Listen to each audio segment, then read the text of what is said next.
देश में महंगाई का दौर जारी है। एक बार फिर सीएनजी के दामों में बढ़ोतरी दर्ज की गई है। सीएनजी फिर 2 रुपए प्रति किलो महंगी हो गई।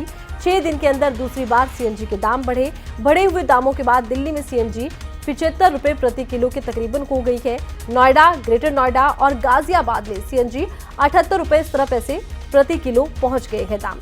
गुरुग्राम में भी सीएनजी के दामों में बड़ा इजाफा देखने को मिला। कैरेबियाई देशों की 7 दिवसीय यात्रा पर गए राष्ट्रपति रामनाथ कोविंद आज स्वदेश लौट गए। वो अपनी पत्नी स्वीता कोविंद के साथ सेंट विंसेंट और ग्रेनेडाइंस से भारत पहुंचे हैं और राष्ट्रपति 15 से 21 मई तक जमैका और सेंट विंसेंट एंड ग्रेनेडाइंस के दौरे पर थे। इसके साथ ही कोविंद भारत के ऐसे पहले राष्ट्राध्यक्ष बन गए हैं जो इन देशों की यात्रा कर आ रहे हैं। देश के प्रधानमंत्री भारतीय डेफलिपिक्स दल की मेजबानी करने जा रहे हैं। पीएम मोदी अपने आवास पर पूरे दल की मेजबानी करेंगे।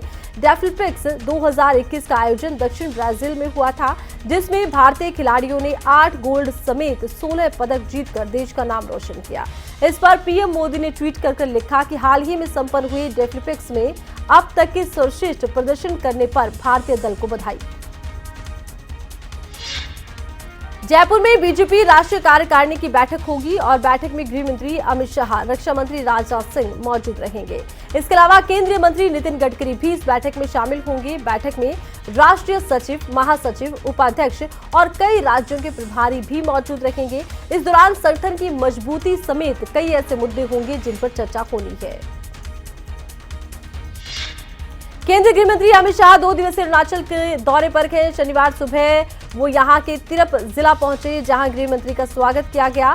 इसके बाद शाह जिले के नरोत्तम नगर स्थित रामकृष्ण मिशन आश्रम का दौरा करने पहुंचे। इस दौरान उन्होंने केंद्रीय मंत्री किरण रिजिजू जो उनके साथ मौजूद थे, उन्हीं के साथ इस दौरे को आगे बढ़ाया। सरकार ने बांस के चारकोल पर निर्यात प्रतिबंध हटा लिया है। इस कदम से घरेलू बांस उद्योग को कच्चे बांस के अधिकतम उपयोग करने और अधिकतम मुनाफा हासिल करने की सुविधा मिलेगी। विदेश व्यापार महानिदेशालय द्वारा जारी अधिसूचना में कहा गया कि वैध स्रोतों से प्राप्त बांस से बने चारकोल का निर्यात के लिए अनुमति दिया गया है, बशर्ते कि दस्तावेजों और कागजों से ये साबित होता हो कि लकड़ी का कोयला बनाने के लिए इस्तेमाल किया जाने वाला बांस वैध स्रोतों से लिया गया। दिल्ली एनसीआर में उमस भरी गर्मी के बीच शुक्रवार को कई इलाकों में बरसात और इससे गर्मी के इस मौसम में कुछ राहत मिली है और वहीं इसका बड़ा असर ये भी रहा कि कुछ फ्लाइट्स को डाइवर्ट किया गया। जानकारी के अनुसार खराब मौसम की वजह से डाइवर्ट होने वाले 11 विमानों में रक्षा मंत्री राजनाथ सिंह के विमान भी एक शामिल रहा था। गौरतलब है कि राजधानी में शुक्रवार शाम को बादलों की गड़गड़ाहट के बीच बरसात ने दस्तक दी। गुरुग्राम और नोएडा के कई इलाकों में पहले ही बरसात ने मौसम को खुशनुमा बना दिया।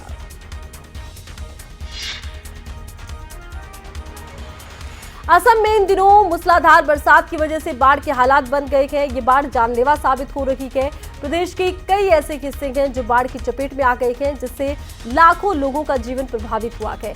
इसी क्रम में असम राज्य आपदा प्रबंधन प्राधिकरण ने बताया कि 20 मई को कछार, लखीमपुर नगांव जिले में बाढ़ की वजह से पानी में डूबने से 2 बच्चों समेत 4 लोगों की जान गई। इसके चलते अब तक प्रदेश में बाढ़ और भूस्खलन की वजह से मरने वालों का जो आंकड़ा है वो 14 हो गया है। जिला प्रशासन ने स्थापित किए हैं 234 राहत शिविर, जिनमें कि 74,000 से ज्यादा बाढ़ प्रभावित लोग रह रहे हैं। भारत में ओमिक्रॉन के सब वेरिएंट BA.4 का पहला केस हैदराबाद में मिला। सूत्रों ने बताया कि कोरोना का ये स्ट्रेन BA.2 जैसा ही है। Indian swords KV2 genomics consortium में इसकी पुष्टि कर दी गई है। देश में बीते 24 घंटे में कोरोना के 1716 नए मामले आए हैं। 3 मरीजों की जान गई है। अच्छी बात यह रही है कि 2111 मरीजों की रिपोर्ट इस दौरान नेगेटिव भी आई है।